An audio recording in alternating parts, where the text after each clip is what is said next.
ایک گھر سے 5 جنازے، 5 بچوں کی موت کی اصل وجہ سامنے آ گئی۔ ماں کو تنقید کا نشانہ بنایا جا رہا ہے کہ ماں آخر اپنے بچوں کو چھوڑ کر گھر سے کیوں گئی۔ اس کمرے کی تصاویر بھی سامنے آ گئی جس کمرے میں بچے سوئے ہوئے تھے، وہ انگیٹھی بھی سامنے آ گئی جس انگیٹھی میں کوئلے جلا کر بچے ہیٹ لے رہے تھے کیونکہ سردی تھی۔ 13 سال سے یہ 4 بہن بھائی اپنی ماں کے ساتھ اس علاقے میں موجود تھے، گجرات کے علاقے میں، اور ایک ان کا چچا زاد بھائی شامل تھا جس کا نام سلیم فیاض تھا اور اس کی عمر 7 سال تھی۔ آج جب 5 بچوں کے جنازے ادا کیے گئے، علاقے میں خوف کی فضا سگوار تھی، ہر آنکھ اشک بار تھی۔ ماں کملی ہو گئی کہ جب 4 سگے بچوں کے جنازے اٹھائے گئے جن بچوں کی عمریں بھی 6 سے 13 سال تھی۔ لائبہ کی عمر 13 سال، ہاشم 11 سال، ہادی 10 سال، منان کی عمر 6 سال اور ان بچوں کا کزن جس کا نام سلیم فیاض ہے اس کی عمر 7 سال تھی۔ آپ تصاویر ونڈو کی ایک سائڈ پر دیکھ سکتے ہیں کہ ایک وقت میں جب بچوں کے جنازے ادا کیے گئے تو ہر آنکھ اشک بار تھی۔ جس شخص نے بھی اس جنازے میں شرکت کی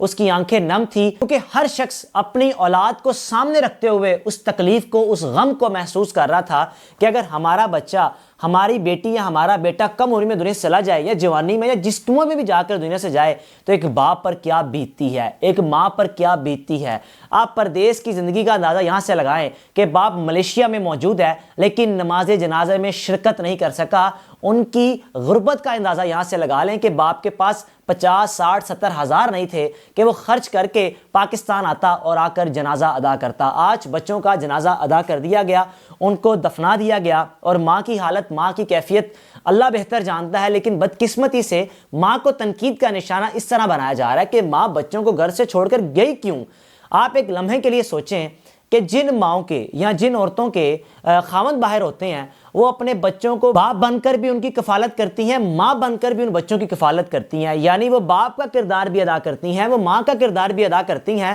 اب رات میں اگر ایک عورت کی طبیعت خراب ہو جائے، عمر بچوں کی 6 سے 13 سال ہو، شدید ٹھرتی سردی ہو، تو کیا ماں بچوں کو اٹھا کر گود میں اٹھا کر ہسپتال جائے گی دوائی لینے کہ طبیعت میری خراب ہے، لیکن سفر کون کرے؟ میرا بچہ۔ ماں نے بچوں کو چھوڑ دیا گھر میں، بچہ آرام کرو، لیکن بچوں نے بعد میں انگیٹھی چلا لی ہوگی یا سردی لگ رہی ہوگی، کوئلے چلا لیے، کیونکہ 13 سال کا ایک جو لائبہ بچی تھی، ہاشم 11 سال، ایک عمر آپ یہ کہہ سکتے ہیں کہ ہوش و حواس والی عمر ہے، ان کو پتہ ہے اگر ہمیں ہیٹ لینی ہے تو کیا کرنا ہے، کوئلے جلا لیے۔ اب وہ انگیٹھی بھی سامنے آئی جب 1112 ریسکیو کے اہلکار اس کمرے میں داخل ہوئے تو یقین جانیے ان سے بھی نہیں کھڑا ہوا جا رہا تھا، کیونکہ کمرے میں گیس کو خارج ہونے کا کوئی روشن دان نہیں تھا، کوئی کھڑکی نہیں تھی، بند کمرہ تھا، وینٹیلیشن نہیں تھی کہ اس کمرے سے وہ کاربن مونوکسائڈ ریلیز ہو جاتی، باہر کی طرف چلی جاتی، تازہ ہوا اندر آتی تاکہ یہ گیس اندر کمرے میں نہ بھرتی، کیونکہ کمرہ بند تھا۔ اب کمرے کی تصاویر ونڈو کی ایک سائڈ پر آپ دیکھ رہے ہیں جناب، کمرے کا دروازہ توڑ کر ماں اندر داخل ہوئی۔ جب ماں آئی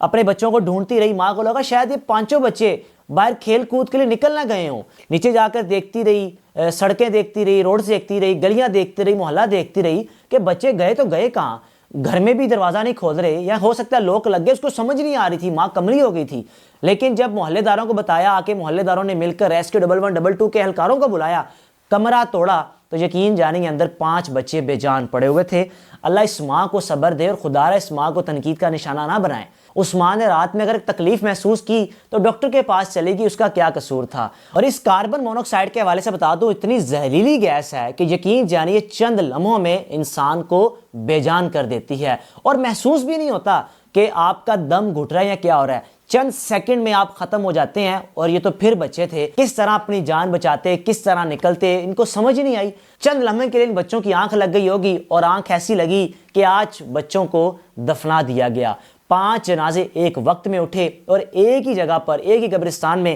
ان بچوں کی تدفین کی گئی۔ علاقے میں رہنے والا ہر بچہ، ان بچوں کے دوست جو کہ اسکول کے دوست ہیں، اکیڈمی کے دوست ہیں، پریشان ہیں کہ لائبہ، ہاشم، ہادی کل ہمارے ساتھ کھیل رہے تھے اور آج یہ اللہ کے حضور پیش ہو چکے ہیں۔ اللہ اس ماں کو صبر دے اور اس باپ کو صبر دے جو آج بھی پردیس بیٹھ کر اپنی اس تکلیف کو، غم کو فیس کر رہا ہے اور بدقسمتی سے پاکستان نہیں آ سکا۔ اپنے بچوں کا خیال رکھیں، اپنے گھر والوں کا خیال رکھیں اور سردیوں کے موسم میں خاص طور پہ سردی برداشت کر لیں، لیکن یہ گیس ہیٹر اپنے کمروں میں ہرگز نہ لگائیں کیونکہ یہ جان لیوا ہے اور اس سے آپ کی جان بھی جا سکتی ہے۔ اس ویڈیو کو بنانے کا مقصد اویئرنیس بھی ہے کہ اگر آپ نے ہیٹر یوز بھی کرنا ہے، آپ کی گیس اگر آ بھی رہی ہے تو چند منٹ کے لیے چلا لیں، 10 منٹ، 15 منٹ، میکسیمم آدھا گھنٹہ، لیکن ہوش و واس میں بیٹھے ہوں، کمرہ گرم ہو جائے، گیس ہیٹر بند کیا، وال بند کیا، پھر اس کے بعد آپ آرام کی نیند سو جائیں. ایسا بالکل بھی نہیں ہے کہ آپ نے گیس ہیٹر کمرے میں چلایا، آپ کو اونگ محسوس ہوئی اور آپ سو گئے، اور صبح اگر اٹھیں، اللہ نہ کرے کہ آپ دنیا میں نہ ہو جیسے ان بچوں کے ساتھ ہوا. ان کو کیا پتا تھا کہ ہم نیند لینے جا رہے ہیں، سونے لگے ہیں اور ہم اٹھ نہیں پائیں گے. ماں جب ہمارے پاس آئے گی ہم بے جان ملیں گے. ایک لمحے کے لیے اس ماں کی کیفیت، اس باپ کی کیفیت کو سمجھیں جس نے 4 بچے پیدا تو کر لیے. اس ماں نے ان 4 بچوں کو جنم دے دیا، لیکن بدقسمتی سے ان بچوں کا جوان ہونا نہیں دیکھ سکی. چھوٹی چھوٹی پھول جیسی، کلیوں جیسی عمر بچوں کی، اور بچے آج اللہ کو پیارے ہو گئے ہیں. اپنے میزبان کو اجازت دیجیے. اللہ حافظ.